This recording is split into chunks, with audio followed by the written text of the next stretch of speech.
The morning had only just begun when Angad slowly woke up. The temple had quietly become part of his everyday routine. As always, he waited for Balika. She didn't come. He waited a little longer. She still didn't come. With nothing else to occupy the morning, Angad reached for a small dose. He then settled in front of the television.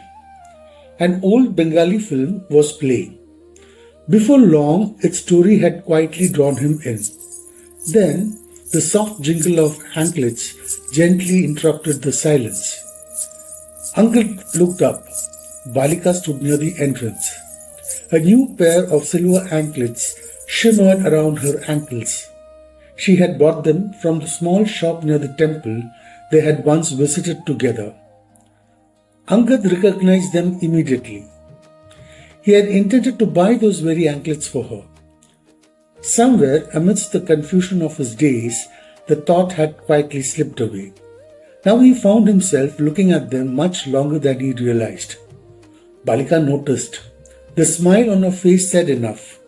She had first gone to check whether the government's promised compensation had been deposited. It hadn't. On her way back, the anklets caught her attention. She bought them because she liked them. Before leaving, the conversation returned to the temple. The visit was postponed until evening, where the temple would be quieter. The day passed quickly. By evening, the visit to the temple had been put off until the following day. BK's invitation had changed their plans for the day. By 5:30, Balika returned, neatly dressed.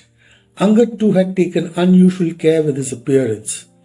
Together they crossed the railway track, hired an auto and reached BK's house.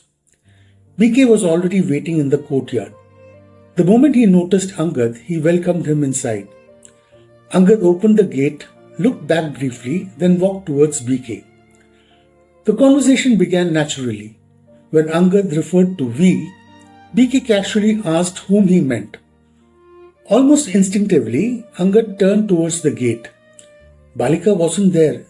He walked back, looked along the road, waited for a while. There was no sign of her. By the time he returned, he assumed she had gone back home. BK wasn't surprised. To him, the explanation seemed perfectly ordinary. The evening moved on. Inside the house, BK introduced Angad to Baletan. Memories of the Devipuram temple briefly filled the conversation. Soon SD arrived, followed by Maya and Rakesh. After some time, BK led everyone into another room. An easel stood in one corner beneath a cloth. When the cloth was removed, a beautiful reproduction of Ravi Verma painting appeared before them. Everyone admired it. Then BK turned the canvas around. Behind it were his own paintings. The room burst into laughter. Even Angad laughed. Yet every now and then his thoughts returned to Balika. As the evening came to an end, he thanked BK and returned home. Balika was already there. She was upset. She had followed him until the auto stopped only for a moment while adjusting her sari, and by the time she looked up, Angad had already walked ahead. She had called out to him. He never turned around. Feeling ignored, she had returned home. The irritation she had carried through the evening now poured out. Angad listened quietly. Her faint smile almost escaped him, not because of her anger, but because it seemed so completely real. Still upset, Balika turned away. She crossed the railway track. The soft sound of her anklets slowly faded into the evening. Angad watched until she disappeared from sight, then quietly turned towards the Adda. Another day had come to an end.